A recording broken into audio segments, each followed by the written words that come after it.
बच्चों, आज का हमारा जो पहला प्रश्न है वो है धातु एवं अधातु के बारे में निम्नलिखित पर व्याख्या करें। यानी कि आपको बताना है कि धातु और अधातु में चमक, ध्वनिकता, विद्युत चालकता, तन्यता, आघात वर्धनीयता, इनके बारे में आपको बताना है। तो सबसे पहले हम शुरुआत करते हैं पहले प्रश्न के उत्तर से।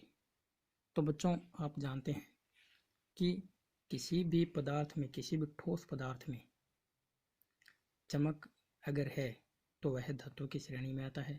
यानी कि जो भी धातु है वो ठोस तो होते ही हैं, इसके साथ ही वे चमकते भी हैं। तो देखिए, सबसे पहले हम देख लेते हैं चमक।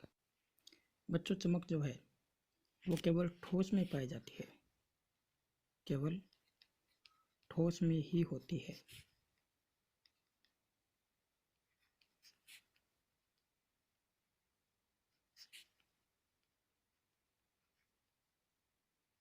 ठोस में ही होती है, बल्कि जो द्रव और गैसें हैं इनमें चमक नहीं होती। यानी कि ठोस से हमारा मतलब है कि केवल धातु में ही ये पाई जाती है। यानी कि चमक सिर्फ किस में होती है? धातु में ही होती है। और द्रव और जो गैसें हैं ये अधातु की श्रेणी में आ जाती हैं। किसकी श्रेणी में आ जाती है बच्चों? अधातु की श्रेणी में। तो आप ये कहेंगे कि चमक केवल धातु में पाई जाती है, अधातु में चमक नहीं पाई जाती। ठीक है। यानी कि किसी भी धातु को अगर आप तोड़ते हैं या फिर किसी भी चीज़ से काटते हैं तो उनकी जो सतह कटी हुई उसमें चमक होती है। तो ये हो गया आपका पहला चमक। फिर दूसरा देख लेते हैं हम, ध्वनिकता।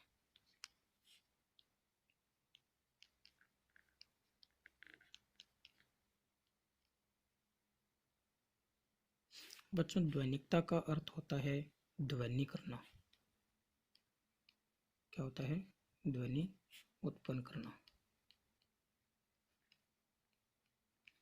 आप कोई भी दो धातु ले लीजिए, यानी कि कोई भी दो ठोस पदार्थ ले लीजिए। उन दो ठोस पदार्थों को आपस में अगर आप भिड़ाते हैं या टकराते हैं तो उनमें ध्वनि उत्पन्न होती है, यानी कि उनमें आवाज़ आती है। और यही गुण इनका ध्वनिकता कहलाता है।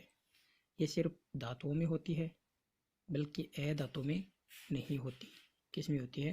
धातुओं में होती है।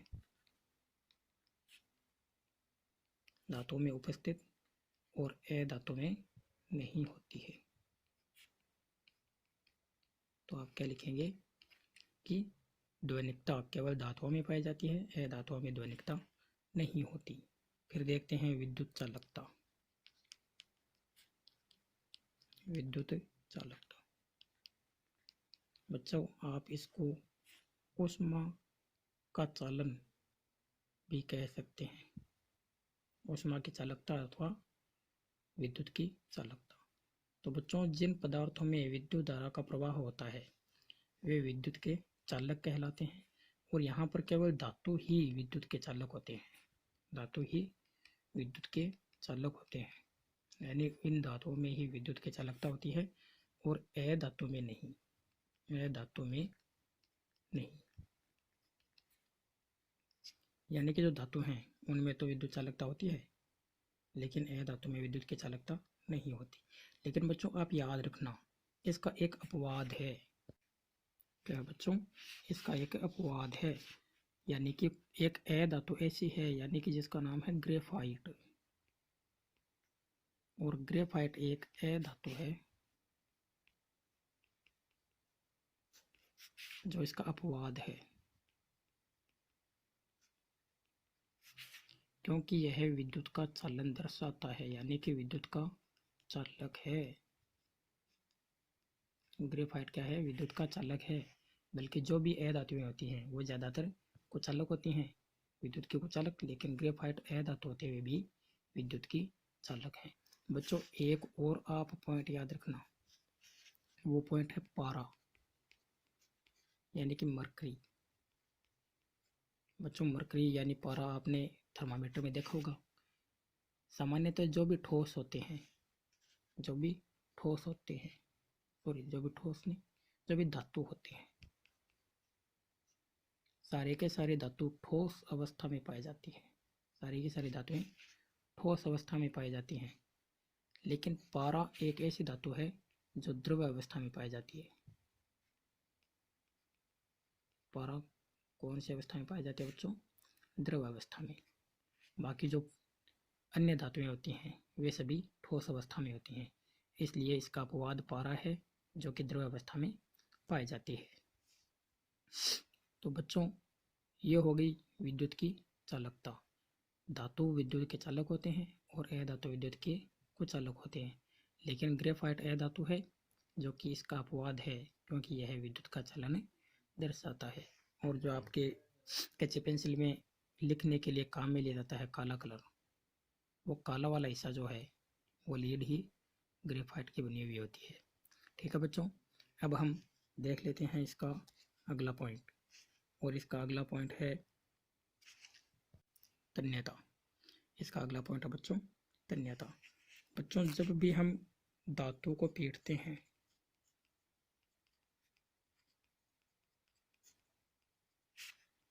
तो वे फैल जाते हैं।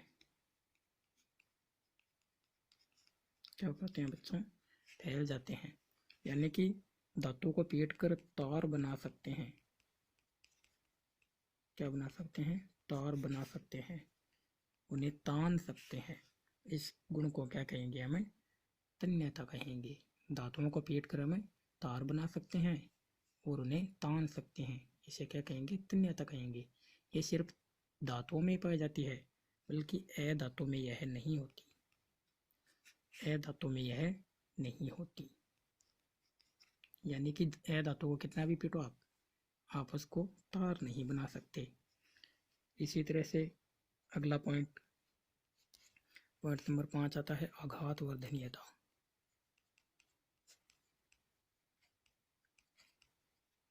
आघात वर्धनीयता। बच्चों आघात वर्धनीयता का मतलब होता है धातु को पीटने पर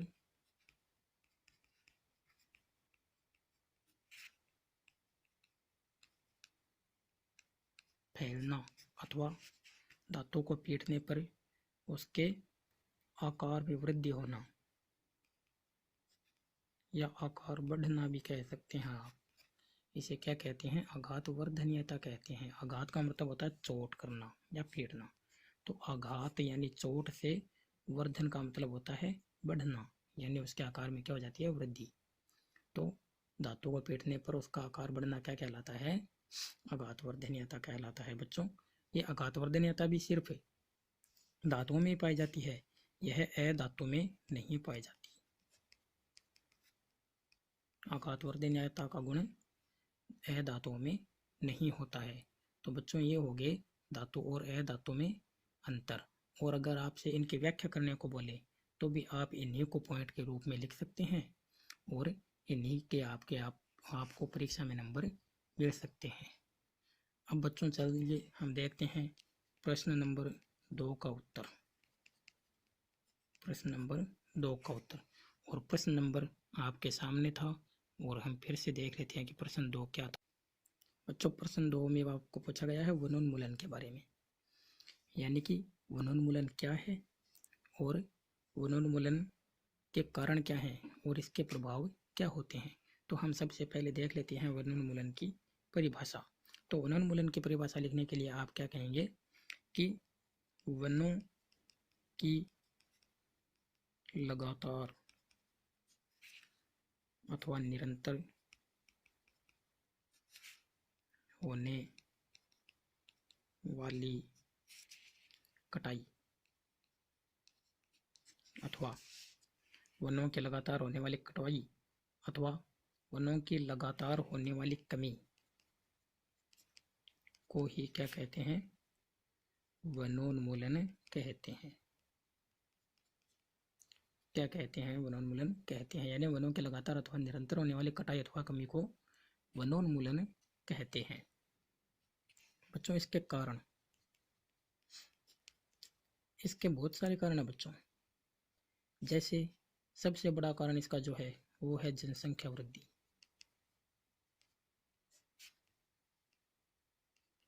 सबसे बड़ा कारण क्या है बच्चों इसका? जनसंख्या वृद्धि। यानी कि जैसे जैसे जनसंख्या बढ़ रही है तो इनको रहने के लिए मकान की भी आवश्यकता होती है, और मकान बनाने के लिए जहाँ पर जगह नहीं मिलती तो पेड़ पौधों को काट दिया जाता है, और जहाँ पर वन भूमि होती है वहाँ पर नए मकान बना लिए जाते हैं। दूसरा,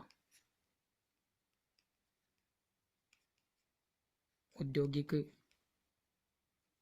निर्माण। औद्योगिक निर्माण का अर्थ होता है बच्चों कि कोई भी फैक्ट्री लगाने के लिए हमें अधिक जगह की आवश्यकता होती है, और इनको लगातार पेड़ों के लिए, पेड़ों को काटने और वनों को काटने से इनके लिए जगह प्राप्त की जाती है। यानी कि इन्हें इनकी जगह प्राप्त करने के लिए पेड़ों को काटना पड़ता है। इसी के कारण बहुत जल्दी ही पेड़ों की संख्या कम हो रही है। बच्चों, तीसरा हम देख लेते हैं शिकार करना। जो पेड़ पौधे हैं उनको कुछ जो शिकारी जीव हैं अथवा शिकार किए जाने वाले जीव जैसे कि हिरण है, तो हिरण को मारने के लिए भी कुछ लोग उनके पेड़ों को, जहाँ पर वे रहते हैं उन क्षेत्रों से पेड़ों को काट देते हैं ताकि वहाँ पर हिरण न आ पाए।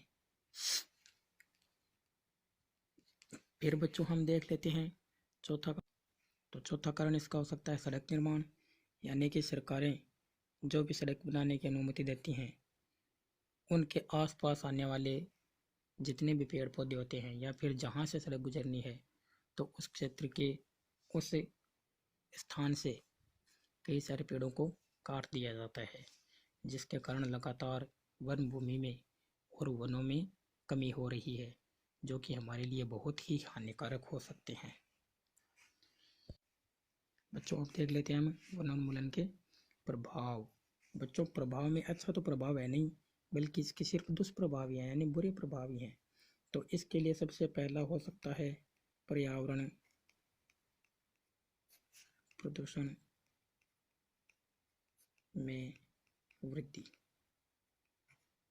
क्योंकि पेड़ पौधे कम होंगे तो कार्बन डाइऑक्साइड की मात्रा बढ़ जाएगी। दूसरा, हम इसको वर्षा में कमी भी बता सकते हैं, क्योंकि जहाँ पर ज़्यादा हरियाली होती है वहाँ पर वायुमंडल में नमी भी होती है, और नमी होती है तो वर्षा में भी अधिक मात्रा में वर्षा भी वहाँ पर होती है। फिर वन्य प्राणियों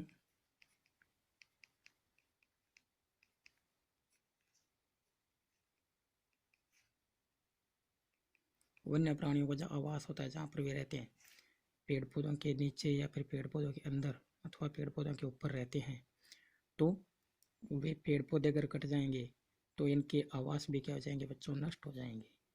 इनके आवास भी क्या हो जाएंगे? नष्ट हो जाएंगे। इसी के साथ हम कह सकते हैं कि कुछ जो आदिवासी लोग हैं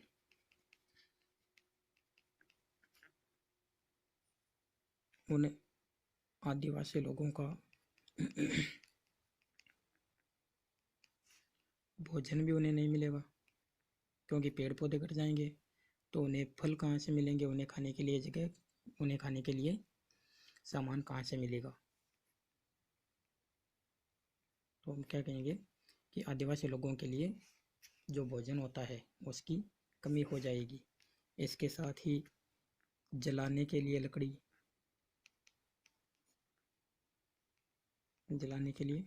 अथवा ईंधन ये भी कम हो जाएंगे। और आने वाली पीढ़ी जो है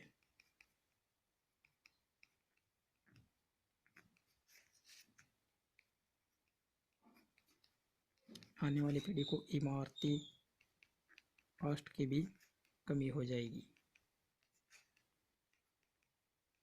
यानी कुल मिलाकर हम कह सकते हैं कि वनोन्मूलन के जो दुष्प्रभाव है वे बहुत ही भयंकर हो सकते हैं। अगर इस पर ध्यान नहीं दिया गया तो ये बहुत ही हानिकारक भी हो सकते हैं। तो बच्चों, ये हो गए हमारे 2 प्रश्न। और तीसरा प्रश्न हम